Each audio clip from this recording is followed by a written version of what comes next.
ನಮಸ್ಕಾರ ಬಂಧುಗಳೇ, ಧನುರ್ಮಾಸದಲ್ಲಿ ಬರುವ ಮೊದಲ ಏಕಾದಶಿಯನ್ನು ಮುಕ್ಕೋಟಿ ಏಕಾದಶಿ ಎಂದು ಕರೆಯಲಾಗುತ್ತದೆ. ವೈಕುಂಠ ಏಕಾದಶಿ ಅನ್ನುವುದು ಈ ಏಕಾದಶಿಯ ಇನ್ನೊಂದು ಹೆಸರು.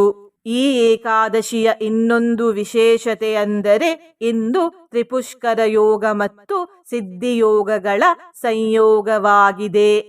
ಇದೇ ದಿನದಂದು ಭೀಷ್ಮ ಪಿತಾಮಹರು ಶ್ರೀ ವಿಷ್ಣು ಸಹಸ್ರನಾಮವನ್ನು ಹೇಳಿದ್ದು.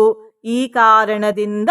ಈ ಏಕಾದಶಿಯ ದಿನ ನಾವು ಶ್ರೀ ವಿಷ್ಣು ಸಹಸ್ರನಾಮದಿಂದ ತೆಗೆದುಕೊಂಡಿರುವ ಮಂತ್ರವನ್ನು ಪಾರಾಯಣ ಮಾಡಿದ್ದೇವೆ. ಈ ಮಂತ್ರವನ್ನು ಇಂದು 3 ಹೊತ್ತು ಆದಷ್ಟು ಹೆಚ್ಚು ಬಾರಿ ಪಾರಾಯಣ ಅಥವಾ ಶ್ರವಣ ಮಾಡಿದರೆ ಕಾರ್ಯಸಿದ್ಧಿ ಮತ್ತು ಇಷ್ಟಾರ್ಥ ಸಿದ್ಧಿಯಾಗುತ್ತದೆ. ಅನೇಕ ಜನ್ಮಗಳ ಪಾಪಕರ್ಮಗಳು ತೊಳೆದು ಹೋಗುತ್ತವೆ. ಸರ್ವದೋಷ ಪರಿಹಾರವಾಗುತ್ತದೆ. ಸಂತಾನ ಭಾಗ್ಯ ದೊರೆಯುತ್ತದೆ. ಅಪಾರ ಪುಣ್ಯ ಫಲ ದೊರೆಯುತ್ತದೆ ಮತ್ತು ಈ ಜೀವನದ ನಂತರ ವೈಕುಂಠದಲ್ಲಿ ವಾಸಿಸುವ ಭಾಗ್ಯವು ಪ್ರಾಪ್ತಿಯಾಗುತ್ತದೆ. ನೀವು ಈ ವರ್ಷದಲ್ಲಿ ಯಾವುದೇ ಏಕಾದಶಿಯನ್ನು ಆಚರಣೆ ಮಾಡದಿದ್ದರೂ ಈ ಏಕಾದಶಿಯನ್ನು ಆಚರಿಸಿ ಬಂಧುಗಳೇ, ತುಂಬಾ ವಿಶೇಷ ಫಲಗಳು ದೊರೆಯುತ್ತವೆ. ಎಲ್ಲ ನಿಜ ಭಕ್ತರು ಆರೋಗ್ಯವಾಗಿರಲಿ ಎಂದು ಆಶಿಸುತ್ತಾ ಇವತ್ತು ಯಾವ ಮನೆಮದ್ದನ್ನು ಕೂಡ ನಾವು ಹೇಳುತ್ತಿಲ್ಲ. ಬಂಧುಗಳೇ, ನೀವು ಚಾನಲಿಗೆ ಹೊಸದಾಗಿ ಬಂದಿದ್ದರೆ ಚಾನಲ್ ಅನ್ನು ಸಬ್ಸ್ಕ್ರೈಬ್ ಮಾಡಿ, ಹತ್ತಿರ ಇರುವ ಬೆಲ್ ಬಟನ್ ಪ್ರೆಸ್ ಮಾಡಿ, ಆಲ್ ಅನ್ನುವ ಆಪ್ಷನ್ ಅನ್ನು ಸಿಲೆಕ್ಟ್ ಮಾಡಿ. ನೀವು ಸಬ್ಸ್ಕ್ರೈಬ್ ಮಾಡಿದರೆ ನಮಗೂ ಇನ್ನೂ ಹೆಚ್ಚು ವಿಡಿಯೋ ಮಾಡಲು ಸ್ಫೂರ್ತಿ ಸಿಗುತ್ತದೆ ಮತ್ತು ನಿಮಗೂ ನಮ್ಮ ಹೊಸ ವಿಡಿಯೋ ಅಪ್ಲೋಡ್ ಆದ ತಕ್ಷಣವೇ ಸಿಗುತ್ತದೆ. ಮಂತ್ರಶ್ರವಣ ಮಾಡುವಾಗ ಕಾಪಾಡಿ ತಂದೆ ಎಂದು ಕಮೆಂಟ್ ಮಾಡಿ ಬಂಧುಗಳೇ. ಮಂತ್ರ ಪಾರಾಯಣವನ್ನು ಶುರು ಮಾಡೋಣ. ಅತುಲ ಶರಭೋ ಭೀಮಾ ಸಮಯಜ್ಞೋ ಹವಿರ್ಹರಿಃ ಸರ್ವಲಕ್ಷಣ ಲಕ್ಷಣ್ಯೋ ಲಕ್ಷ್ಮೀವಾನ್ ಸಮಿತಿಂಜಯಃ. ಅತುಲ ಶರಭೋ ಭೀಮಾ ಸಮಯಜ್ಞೋ ಹವಿರ್ಹರಿಃ ಸರ್ವಲಕ್ಷಣ ಲಕ್ಷಣ್ಯೋ ಲಕ್ಷ್ಮೀವಾನ್ ಸಮಿತಿಂಜಯಃ. ಅತುಲ ಶರಭೋ ಭೀಮಾ ಸಮಯಜ್ಞೋ ಹವಿರ್ಹರಿಃ ಸರ್ವಲಕ್ಷಣ ಲಕ್ಷಣ್ಯೋ ಲಕ್ಷ್ಮೀವಾನ್ ಸಮಿತಿಂಜಯಃ. ಅತುಲ ಶರಭೋ ಭೀಮಾ ಸಮಯಜ್ಞೋ ಹವಿರ್ಹರಿಃ ಸರ್ವಲಕ್ಷಣ ಲಕ್ಷಣ್ಯೋ ಲಕ್ಷ್ಮೀವಾನ್ ಸಮಿತಿಂಜಯಃ. ಅತುಲ ಶರಭೋ ಭೀಮಾ ಸಮಯಜ್ಞೋ ಹವಿರ್ಹರಿಃ ಸರ್ವಲಕ್ಷಣ ಲಕ್ಷಣ್ಯೋ ಲಕ್ಷ್ಮೀವಾನ್ ಸಮಿತಿಂಜಯಃ. ಅತುಲ ಶರಭೋ ಭೀಮಾ ಸಮಯಜ್ಞೋ ಹವಿರ್ಹರಿಃ ಸರ್ವಲಕ್ಷಣ ಲಕ್ಷಣ್ಯೋ ಲಕ್ಷ್ಮೀವಾನ್ ಸಮಿತಿಂಜಯಃ. ಅತುಲ ಶರಭೋ ಭೀಮಾ ಸಮಯಜ್ಞೋ ಹವಿರ್ಹರಿಃ ಸರ್ವಲಕ್ಷಣ ಲಕ್ಷಣ್ಯೋ ಲಕ್ಷ್ಮೀವಾನ್ ಸಮಿತಿಂಜಯಃ. ಅತುಲ ಶರಭೋ ಭೀಮಾ ಸಮಯಜ್ಞೋ ಹವಿರ್ಹರಿಃ ಸರ್ವಲಕ್ಷಣ ಲಕ್ಷಣ್ಯೋ ಲಕ್ಷ್ಮೀವಾನ್ ಸಮಿತಿಂಜಯಃ. ಅತುಲ ಶರಭೋ ಭೀಮಾ ಸಮಯಜ್ಞೋ ಹವಿರ್ಹರಿಃ ಸರ್ವಲಕ್ಷಣ ಲಕ್ಷಣ್ಯೋ ಲಕ್ಷ್ಮೀವಾನ್ ಸಮಿತಿಂಜಯಃ. ಅತುಲ ಶರಭೋ ಭೀಮಾ ಸಮಯಜ್ಞೋ ಹವಿರ್ಹರಿಃ ಸರ್ವಲಕ್ಷಣ ಲಕ್ಷಣ್ಯೋ ಲಕ್ಷ್ಮೀವಾನ್ ಸಮಿತಿಂಜಯಃ. ಅತುಲ ಶರಭೋ ಭೀಮಾ ಸಮಯಜ್ಞೋ ಹವಿರ್ಹರಿಃ ಸರ್ವಲಕ್ಷಣ ಲಕ್ಷಣ್ಯೋ ಲಕ್ಷ್ಮೀವಾನ್ ಸಮಿತಿಂಜಯಃ. ಅತುಲ ಶರಭೋ ಭೀಮಾ ಸಮಯಜ್ಞೋ ಹವಿರ್ಹರಿಃ ಸರ್ವಲಕ್ಷಣ ಲಕ್ಷಣ್ಯೋ ಲಕ್ಷ್ಮೀವಾನ್ ಸಮಿತಿಂಜಯಃ. अतुलः शरभो भीमा समयज्ञो हविर्हरिः सर्वलक्षणलक्षण्यो लक्ष्मीवान् समितिञ्जयः अतुलः शरभो भीमा समयज्ञो हविर्हरिः सर्वलक्षणलक्षण्यो लक्ष्मीवान् समितिञ्जयः अतुलः शरभो भीमा समयज्ञो हविर्हरिः सर्वलक्षणलक्षण्यो लक्ष्मीवान् समितिञ्जयः अतुलः शरभो भीमा समयज्ञो हविर्हरिः सर्वलक्षणलक्षण्यो लक्ष्मीवान् समितिञ्जयः अतुलः शरभो भीमा समयज्ञो हविर्हरिः सर्वलक्षणलक्षण्यो लक्ष्मीवान् समितिञ्जयः अतुलः शरभो भीमा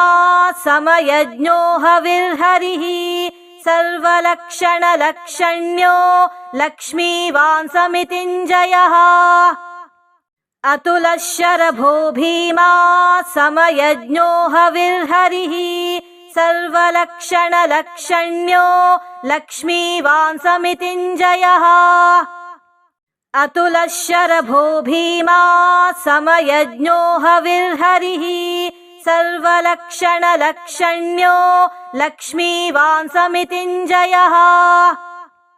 अतुलः शरभो भीमा समयज्ञो हविर्हरिः सर्वलक्षणलक्षण्यो लक्ष्मीवान् समितिञ्जयः अतुलः शरभो भीमा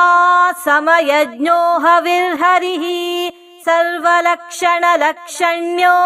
लक्ष्मीवान् समितिञ्जयः अतुलः शरभो भीमा समयज्ञो हविर्हरिः सर्वलक्षणलक्षण्यो लक्ष्मीवान् समितिञ्जयः अतुलः शरभो भीमा समयज्ञो हविर्हरिः सर्वलक्षणलक्षण्यो लक्ष्मीवान् समितिञ्जयः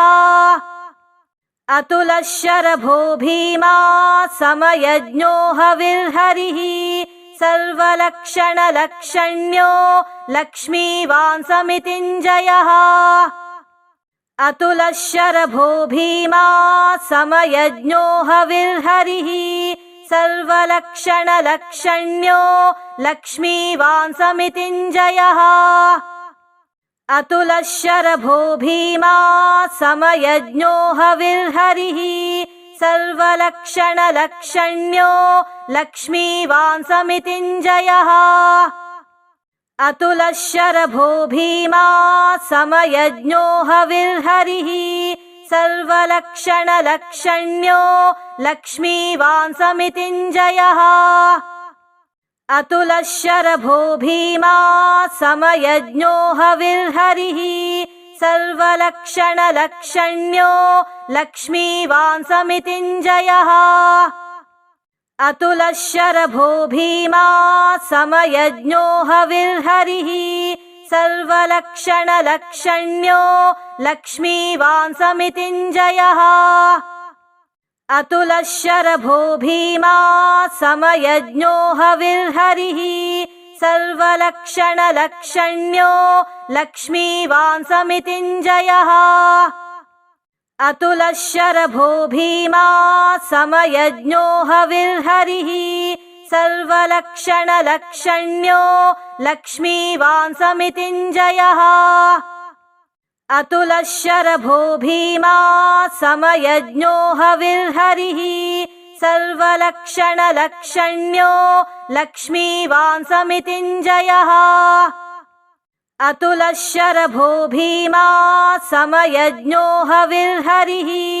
सर्वलक्षणलक्षण्यो लक्ष्मीवान् समितिञ्जयः अतुलः शरभो भीमा समयज्ञो हविर्हरिः सर्वलक्षणलक्षण्यो लक्ष्मीवान् समितिञ्जयः अतुलः शरभो भीमा समयज्ञो हविर्हरिः सर्वलक्षणलक्षण्यो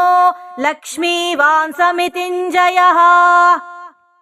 अतुलः शरभो भीमा समयज्ञो हविर्हरिः सर्वलक्षणलक्षण्यो लक्ष्मीवान् समितिञ्जयः अतुलः शरभो भीमा समयज्ञो हविर्हरिः सर्वलक्षणलक्षण्यो लक्ष्मीवान् समितिञ्जयः अतुलः शरभो भीमा समयज्ञो हविर्हरिः सर्वलक्षणलक्षण्यो लक्ष्मीवान् समितिञ्जयः अतुलः शरभो भीमा समयज्ञो हविर्हरिः सर्वलक्षणलक्षण्यो लक्ष्मीवान् समितिञ्जयः अतुलः शरभो भीमा समयज्ञो हविर्हरिः सर्वलक्षणलक्षण्यो लक्ष्मीवान् समितिञ्जयः अतुलः शरभो भीमा समयज्ञो हविर्हरिः सर्वलक्षणलक्षण्यो लक्ष्मीवान् समितिञ्जयः अतुलः शरभो भीमा समयज्ञो हविर्हरिः सर्वलक्षणलक्षण्यो लक्ष्मीवान् समितिञ्जयः अतुलः शरभो भीमा समयज्ञो हविर्हरिः सर्वलक्षणलक्षण्यो लक्ष्मीवान् समितिञ्जयः अतुलः शरभो भीमा समयज्ञो हविर्हरिः सर्वलक्षणलक्षण्यो लक्ष्मीवान् समितिञ्जयः अतुलः शरभो भीमा समयज्ञो हविर्हरिः सर्वलक्षणलक्षण्यो लक्ष्मीवान् समितिञ्जयः अतुलः शरभो भीमा समयज्ञो हविर्हरिः सर्वलक्षणलक्षण्यो लक्ष्मीवान् समितिञ्जयः अतुलः शरभो भीमा समयज्ञो हविर्हरिः सर्वलक्षणलक्षण्यो लक्ष्मीवान् समितिञ्जयः अतुलः शरभो भीमा समयज्ञो हविर्हरिः सर्वलक्षणलक्षण्यो लक्ष्मीवान् समितिञ्जयः अतुलः शरभो भीमा समयज्ञो हविर्हरिः सर्वलक्षणलक्षण्यो लक्ष्मीवान् समितिञ्जयः अतुलः शरभो भीमा समयज्ञो हविर्हरिः सर्वलक्षणलक्षण्यो लक्ष्मीवान् समितिञ्जयः अतुलः शरभो भीमा समयज्ञो हविर्हरिः सर्वलक्षणलक्षण्यो लक्ष्मीवान् समितिञ्जयः अतुलः शरभो भीमा समयज्ञो हविर्हरिः सर्वलक्षणलक्षण्यो लक्ष्मीवान् समितिञ्जयः अतुलः शरभो भीमा समयज्ञो हविर्हरिः सर्वलक्षणलक्षण्यो लक्ष्मीवान् समितिञ्जयः अतुलः शरभो भीमा समयज्ञो हविर्हरिः सर्वलक्षणलक्षण्यो लक्ष्मीवान् समितिञ्जयः अतुलः शरभो भीमा समयज्ञो हविर्हरिः सर्वलक्षणलक्षण्यो लक्ष्मीवान् समितिञ्जयः अतुलः शरभो भीमा समयज्ञो हविर्हरिः सर्वलक्षणलक्षण्यो लक्ष्मीवान् समितिञ्जयः अतुलः शरभो भीमा समयज्ञो हविर्हरिः सर्वलक्षणलक्षण्यो लक्ष्मीवान् समितिञ्जयः अतुलः शरभो भीमा समयज्ञो हविर्हरिः सर्वलक्षणलक्षण्यो लक्ष्मीवान् समितिञ्जयः अतुलः शरभो भीमा समयज्ञो हविर्हरिः सर्वलक्षणलक्षण्यो लक्ष्मीवान् समितिञ्जयः अतुलः शरभो भीमा समयज्ञो हविर्हरिः सर्वलक्षणलक्षण्यो लक्ष्मीवान् समितिञ्जयः अतुलः शरभो भीमा समयज्ञो हविर्हरिः सर्वलक्षणलक्षण्यो लक्ष्मीवान् समितिञ्जयः अतुलः शरभो भीमा समयज्ञो हविर्हरिः सर्वलक्षणलक्षण्यो लक्ष्मीवान् समितिञ्जयः अतुलः शरभो भीमा समयज्ञो हविर्हरिः सर्वलक्षणलक्षण्यो लक्ष्मीवान् समितिञ्जयः अतुलः शरभो भीमा समयज्ञो हविर्हरिः सर्वलक्षणलक्षण्यो लक्ष्मीवान् समितिञ्जयः अतुलः शरभो भीमा समयज्ञो हविर्हरिः सर्वलक्षणलक्षण्यो लक्ष्मीवान् समितिञ्जयः अतुलः शरभो भीमा समयज्ञो हविर्हरिः सर्वलक्षणलक्षण्यो लक्ष्मीवान् समितिञ्जयः अतुलः शरभो भीमा समयज्ञो हविर्हरिः सर्वलक्षणलक्षण्यो लक्ष्मीवान् समितिञ्जयः अतुलः शरभो भीमा समयज्ञो हविर्हरिः सर्वलक्षणलक्षण्यो लक्ष्मीवान् समितिञ्जयः अतुलः शरभो भीमा समयज्ञो हविर्हरिः सर्वलक्षणलक्षण्यो लक्ष्मीवान् समितिञ्जयः अतुलः शरभो भीमा समयज्ञो हविर्हरिः